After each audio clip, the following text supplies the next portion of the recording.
Setbacks. We all face them. I'm going to go into 3 different ways of how to handle these setbacks and what you can do to overcome them. Let's get into it.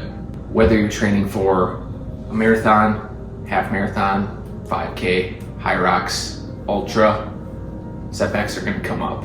Whether it's injury, sickness, weather, travel, things like that, things are going to come up and you're going to have to deal with them. I've had at least 1 or 2 setbacks in each of my race preps.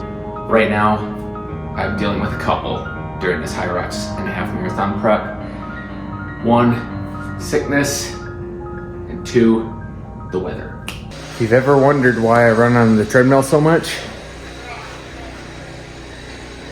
lots of snow in Wisconsin.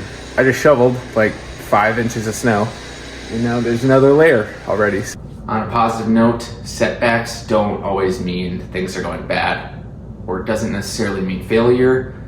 You just have to reframe your mindset on them a couple different ways and adapt to your current situation, and you can come out of it. Number 1 is just reframing your mindset about it being a setback or something negative.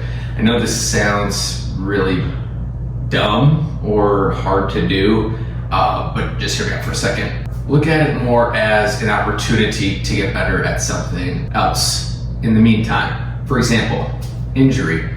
In each of my marathon preps, I've had something come up. Most common, runner's knee, like tendonitis in the front of the kneecap.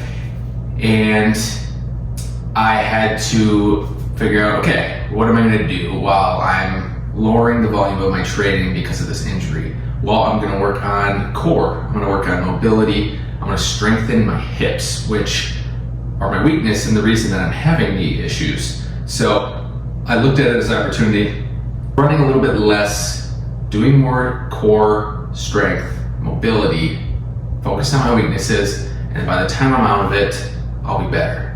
And it'll be less likely for me to get an injury. Maybe another setback that you're having is that you're getting burnt out from a training plan. And I've had this happen a couple times where you almost just need to take a step back, evaluate your training plan. Are you doing things in an order that can be switched around? Do you need to take rest days in different days than you usually are? Things like that. I've had that happen a couple times as well, where I needed to switch my rest days around to maximize recovery so I wasn't getting burnt out. This mindset shift is a game changer. Number 2, and arguably the most important in my opinion, is listen to your body. Like I said, this last week, I had the norovirus or the stomach flu, and it took me out for 2.5 to 3 days. And I basically did 0 training during those days. And that can be very hard mentally, because if you're really used to following your training schedule, hitting every run, hitting every lift, it sucks when you have to miss one. And especially for me, because I'm 4 weeks out today from Hyrox Houston. I'm taking this as an opportunity to listen to my body, just ease back into things so I don't mess it up even more. I can't afford to lose more time while I'm not training for this race while it's a month out.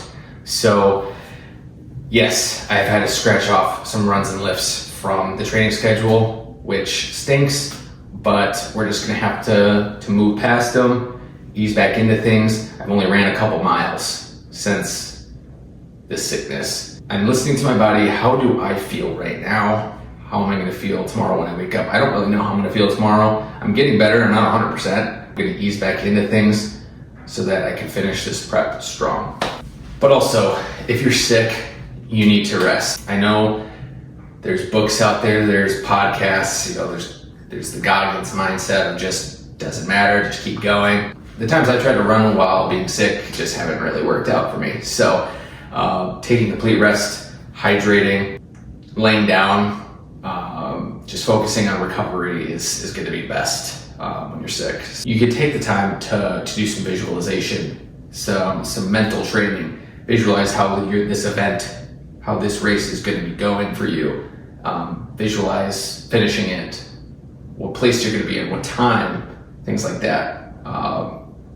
Get yourself mentally ready while you're not physically moving at the moment. Tell yourself how hard it's going to be so that you're not surprised when it happens.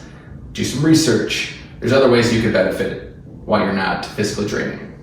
And lastly, just try to trust the process and stay positive. I know that this is going to be very tough. It's going to be mentally taxing.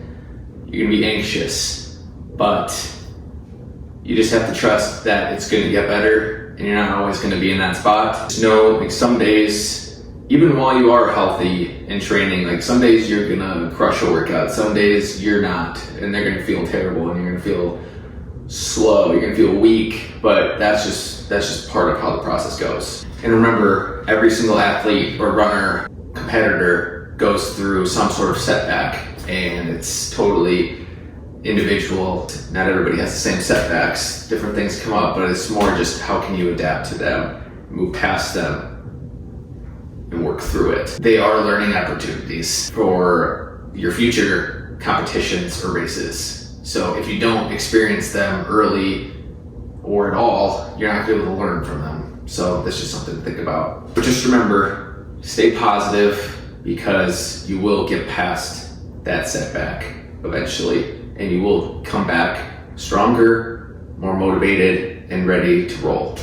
Just to recap, these are some of the things that I've used to overcome some setbacks that I've had in training, and you obviously don't have to use them or all of them, or you can only use one or two or whatever works best for you. But I just wanted to share this because I'm currently going through going through two, and I've had to crawl myself out of this hole, figure out ways I can adapt. Just remember to reframe it into an opportunity to listen to your body and to stay positive. And I hope that this works out for you. I appreciate you listening in just to hear a little bit more of my side of things and how things are going. This isn't the usual training video. I appreciate if you're a subscriber and you listen and you watch my videos, and it means a lot. If you're going through anything, obviously, you can always reach out, leave a comment, like the video. Hope you can get it back out there. Keep pushing, and we'll see you in the next one.